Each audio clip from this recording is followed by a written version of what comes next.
My name is Danielle, and I worked for the lead-based paint program.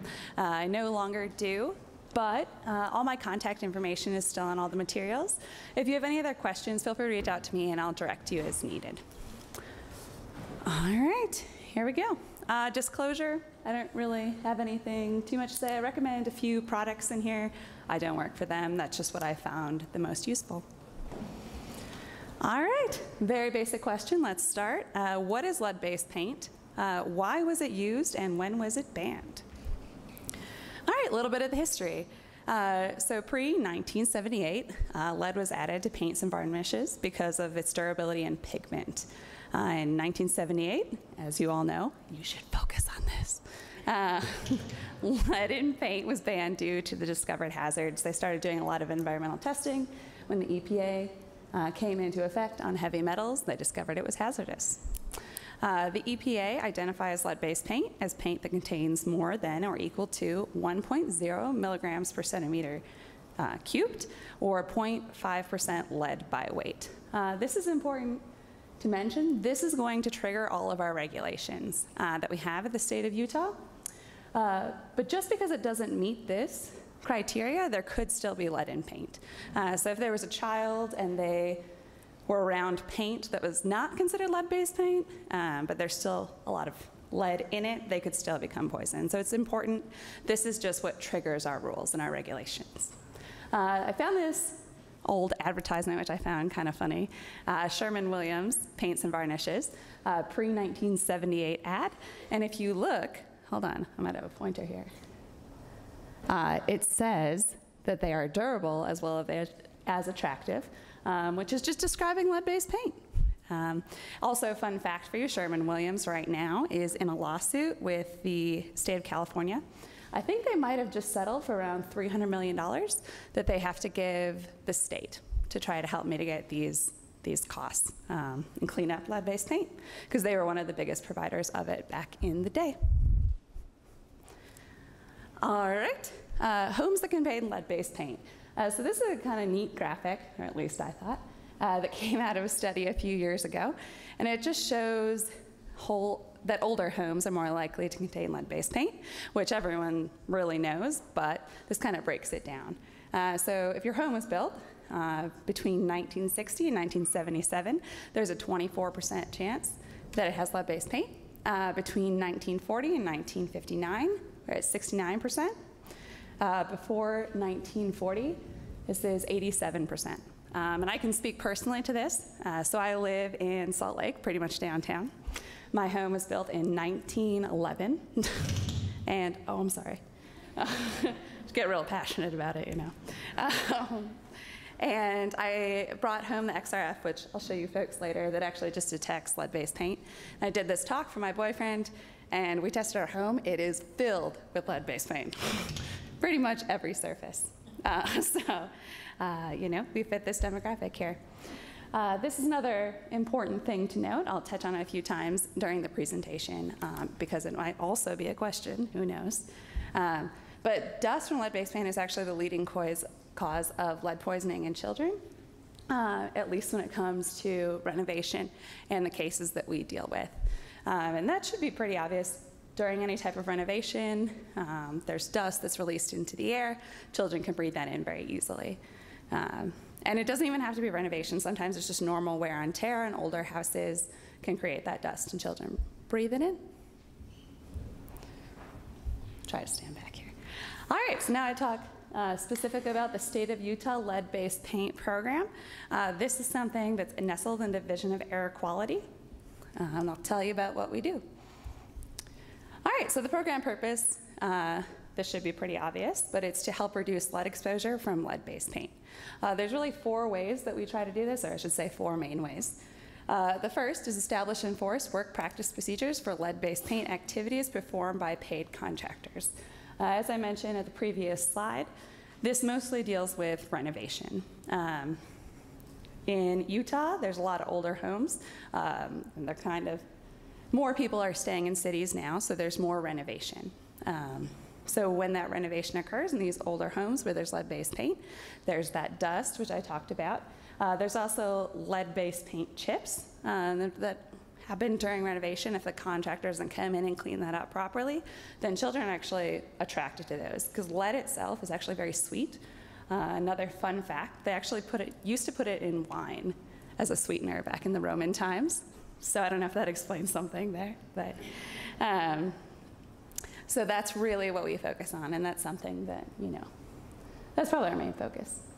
The second is to oversee the certification of individuals and firms performing lead-based paint activities.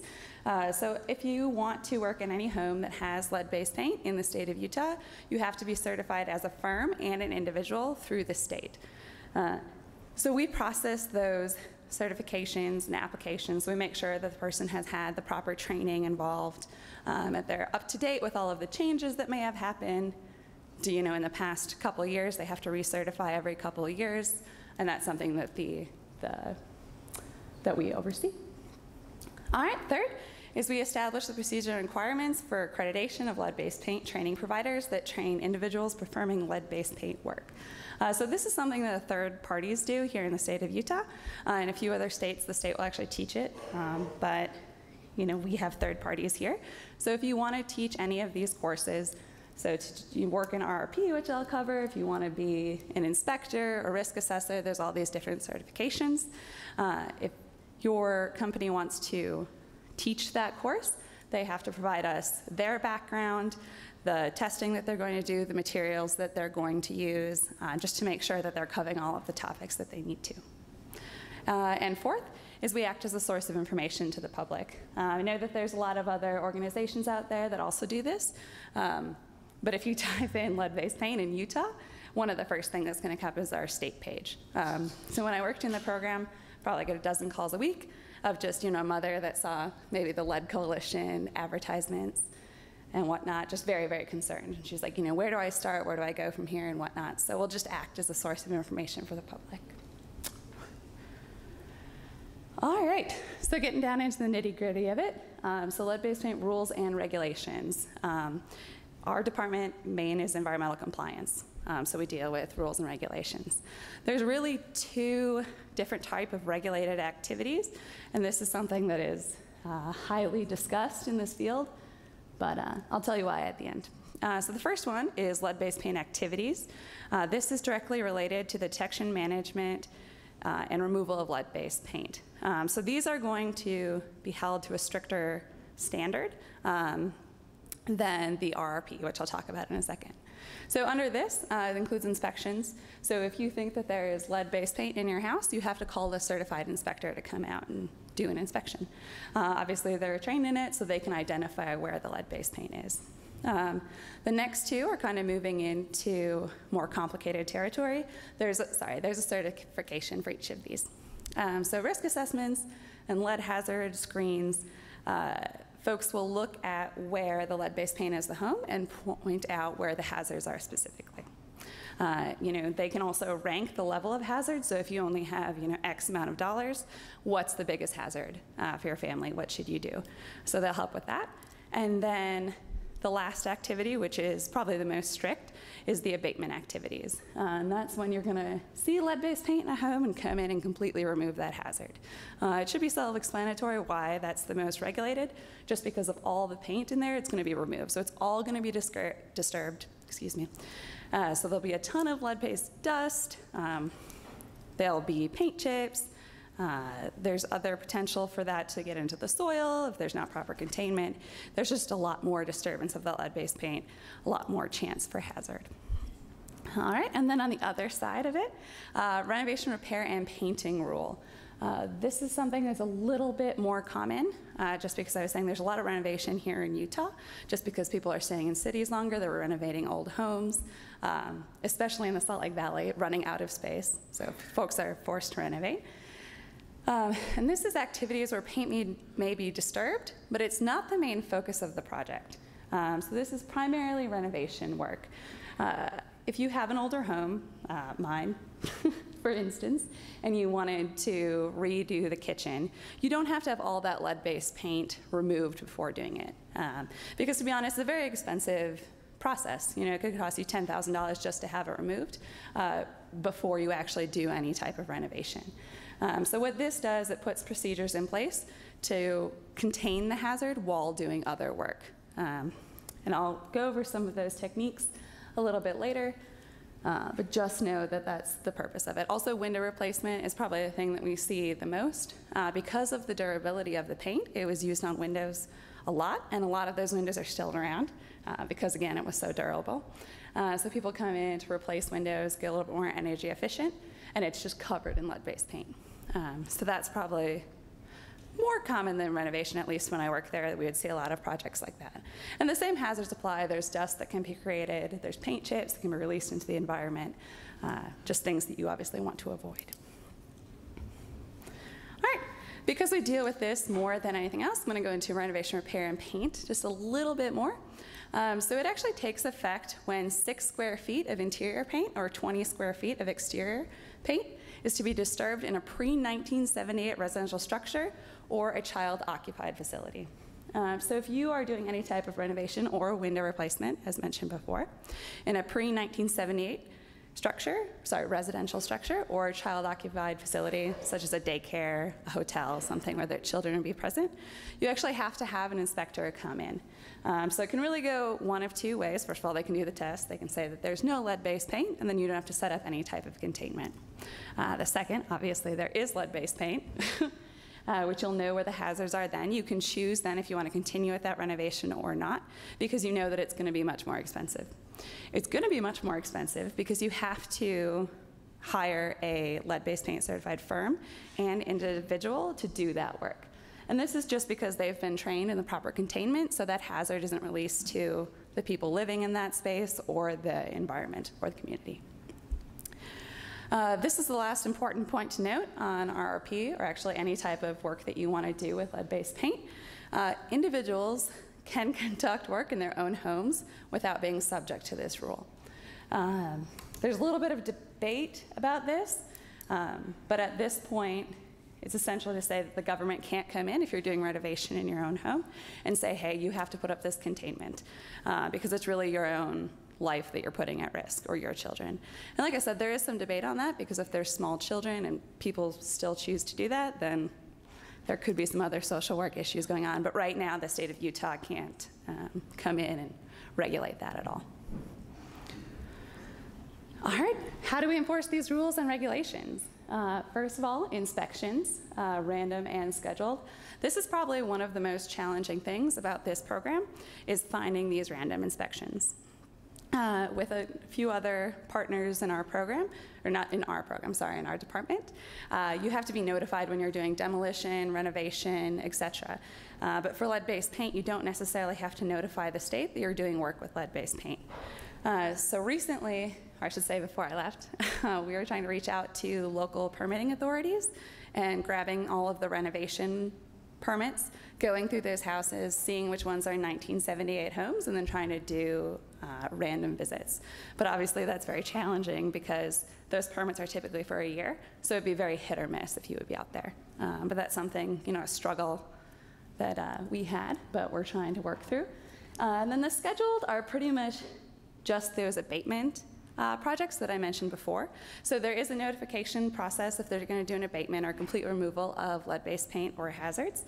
Then they have to notify the state of Utah. And it's not too frequently that we got those, at least when I was working there. It'd be like one every 2 or 3 months. So we'd always try to go out to those sites and make sure that they're doing everything that they need. Second, enforcement actions. So unfortunately, sometimes you just have to put in place penalties in order for people to do the right thing. So that's pretty much what we've done there. We can take away their license to work with lead-based paint, which will remove them for the list, so it looks bad for their company, and then it's also monetary. For the smaller projects, folks working out of their truck that weren't aware of the rule, could be as low as $500. We also had a case that was up to $25,000, I think, and that was dealing with a larger apartment complex where the fellow clearly knew that there was lead-based paint in it. The third is we audit those lead-based paint courses. So not only do we review the materials for the course provider, but we will also go to the courses just randomly and make sure that they're covering all the things that they need. Because if there's a problem in education, then it's hard to hold those contractors accountable. The fourth thing is we oversee certification process at the state of Utah. I mentioned this before, but it's just a good opportunity to have all the folks working in that field and update them with any changes. All right. So how do I test for lead-based paint, and what are the methods? So this is, you saw one of these ads and you're concerned about it. You think that you might have lead-based paint in your house. What are the steps and how would you go about doing that? All right. The first thing you have to do is determine if lead-based paint is present, because some of these older homes, even though they might have been built in 1915, had a renovation in the late 70s. They didn't use lead-based paint. You could be fine. So the first option is to hire a professional. As I mentioned before, folks are certified through the state of Utah as inspectors. We have a list on our website if you were just curious. The positive is this is their job. They're highly trained in this, very thorough identification of the hazards. They can use a variety of different techniques, which I'll go over in a minute.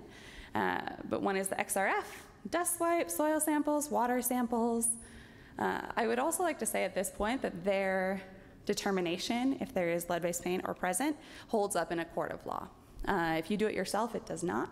So if your landlord was redoing, a lead-based paint project in your home, and you thought that there was lead-based paint, you went out, you tested yourself, you couldn't use that in court to sue your landlord. It'd have to be through an inspector. Negative, obviously, if you hire someone else to do something, it's going to be more expensive. If it's just one room, or if you have a very small home, I've seen them as low as like $100, $120, going up to a couple $1,000s for bigger apartments, maybe even more. So it really depends. The option 2, do it yourself. Anytime you do it yourself, right, it's less expensive, but the options are a little bit more limited. So you can't use XRF. Well, first of all, they're very expensive. They're like $25,000. And you also need to be certified in order to use it, or around someone that is certified. Positive, less expensive. Negative, results won't be as accurate. I mean, you haven't been trained on how to do all of these things, to look for all of the hazards, so they'd be less accurate, and as mentioned before, they won't hold up in a court of law. But you could always test yourself, and then find it, and then hire an inspector to come in afterwards. All right, option 3. You can contact the state. So the state will only do testing if there's a complaint from a concerned citizen concerning contract work, because then it's really going off after that contractor that's acting irresponsibly, or if there's a child with an EBL. They're cheated, I didn't say it. So those are the 2 cases that the state will come in. It's just really put in place to have an inspector sent out in these cases, because we really don't have the resources to go out every time someone thinks that there might be lead-based paint in their house. There's only a few folks that work in the program that as our inspectors that can't go out all the time, and that's why they haven't those inspectors. But if you do fall under this, the state will send out someone at no cost. Everyone in our program is certified as inspectors, risk assessors, and in RRP. All right. So there's a few different methods. We'll start with the most advanced and then kind of work our way down. So this Xray Fluorescence gun, and it will just detect lead-based paint. It reads, well, the signal gets weaker, but it can go up to actually 10 feet. So we can instantaneously find out if there's lead-based paint, or if there's lead-based paint in that home on that surface. The downside is that you do need to be certified to use it, or with someone that is certified, just because it does have a radiation source. It's also very expensive. So ours, I think, was at $25,000, and it was not bought new. So if you're certified, this is one of those things that can immediately, as soon as you do it, force any type of regulation and can be used in a court of law if it does come to that. Thank you, Luke. All right, so we'll move on then. If we want to play with that later, we can. So the second method, the second most complex, I should say, and reliable, is collecting samples. So this is paint chip samples, dust wipe samples, soil samples, and water samples. So members of the public can take these samples and send it into themselves, but once again, inspectors have been trained to do it properly. Only samples taken by inspectors can be used to determine compliance.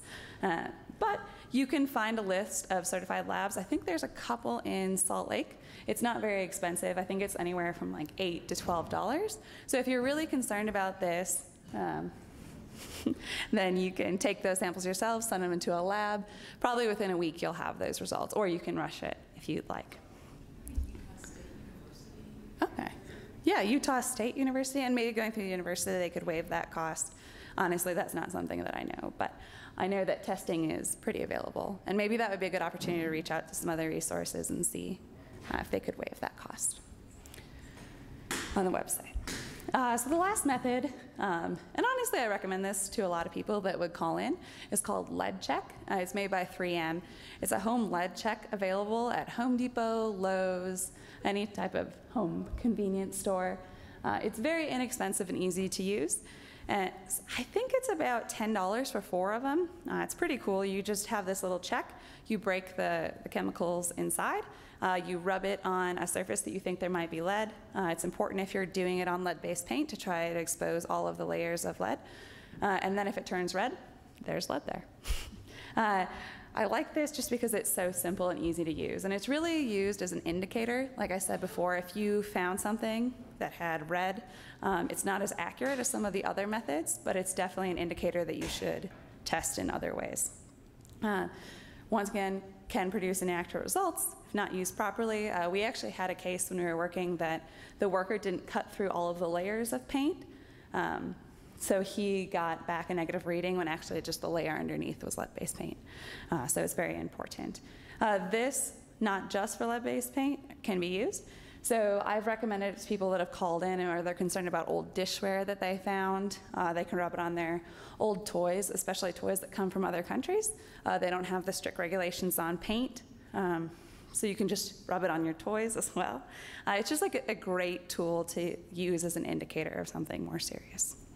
There are, I do want to say, this is the not working for them at all, but there are other home testing kits, but I think this one is by far the least expensive and the easiest to use. So that's what I've been recommending to folks. All right, what if lead-based paint is present? So you do this lead check and then possibly have an inspector come out. What's the next step? So by far the most expensive one is to remove the hazard completely, even though that would, in an ideal world, always be best. So there's a list of certified professionals to remove the hazard that can be found on our page. So all of those contractors have been trained to do this safely. As I mentioned before, there's a lot of regulation in place. There's a lot of clearance testing that they have to pass once they leave the facility or the home to make sure that they didn't leave behind any debris or dust or anything like that. And then some counties have programs to help deal with the hazard if families qualify, and Salt Lake, as you heard before, Salt Lake County, sorry, is one of those. You can kind of look at the picture here. This is what they're going to do, and this is actually why it's so expensive. So they have to put in all of this containment to make sure that there's no dust. They have to have the person or the worker to protect them is completely covered. They also can't use any mechanical methods that would create dust. So you couldn't come in there without a sander that's not attached to a vacuum, or there's a few other methods you can get around that by wetting it down and whatnot.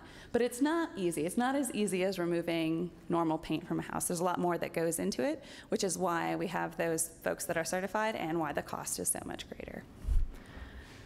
All right, if you are like me and don't have an extra $20,000 to remove paint in your house, you can just mitigate the hazard. This is very important to remember that lead-based paint is really only a hazard if it's disturbed or a child can get to that hazard. If it's not, if there's just the wall is painted, then that's not really going to be a huge hazard for the child. So to ensure that that doesn't happen, make sure the paint is in good repair. If you see that it's chipping at any point, make sure to take care of that immediately. You can do that by covering it up with lead cover paint. There's a few different products out there. There's a chemical component to them, but more or less I think it's just about covering it. It's a harder coat, so that, first of all, children can't go up, peel it off, and eat the pieces. Also, in older homes, there's not going to be any rubbing on it, so it's not going to create any dust. Sorry, on the lead-based paint itself. This is just a protective barrier.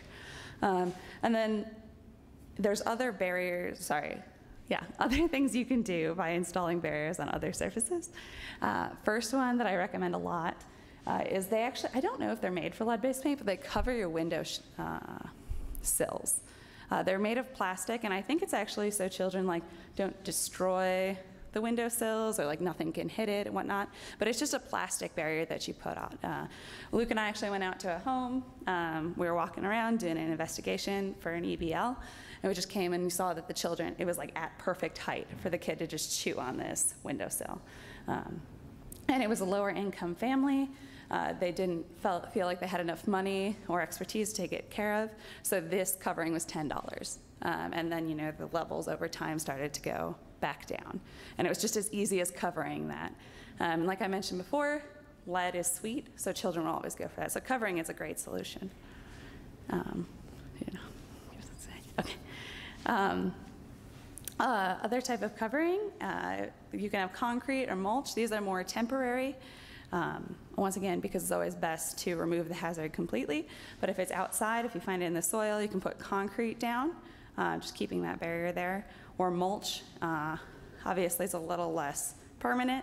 Make sure that it's constantly covered. But if you don't have, you know, enough resources to come in and remove the soil completely and have new soil brought in, that's a good solution. All right, the lead disclosure rule. So Claudia asked me to put this in here. This is not something that we regulate through the state. We mostly work with contractors, but it's something important to mention. All right, as you folks are probably familiar with this, but the Residential Lead-Based Paint Hazard Reduction Act of 1992 came in, and it says before ratification of a contract for a housing sale or lease concerning a home built pre-1978, sellers and landlords must provide EPA info packet on hazards. Second, disclose any known info concerning lead-based paint hazards in home. 3, provide any records or reports concerning lead-based paint. So if they did have an inspector come in there, or the state was called there for some reason, and they were provided a test, they are supposed to provide that to the person that's going to lease the home or buy the home. And then also sellers must provide home buyers a 10-day period to conduct a paint inspection if they choose. So if it's under contract, they find out there might be lead-based paint in the home, and they want to hire an inspector to come in there, they can't pull that sale. They have 10 days to do that. Once again, that's not something that we really regulate, but it's something important to know. And if you have any folks that need more information on this, you can always direct it to us, and we can direct them to the necessary partners. All right, so that's it for me. I don't know if you folks have any questions. In the top right here is our leadbasedpaint.utah.gov email address. So that's checked by multiple people, so if you want to reach us by email, that's typically the best way to go. My info is in there, but I don't work in this department anymore, so I would send it to this. If you do send it to me, I'll send you along.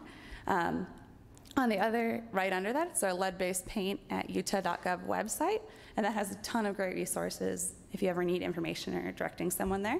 And then right under that, that's our general line. So that'll go to the receptionist at Air Quality, and they can give you to whoever is working that day to discuss these hazards.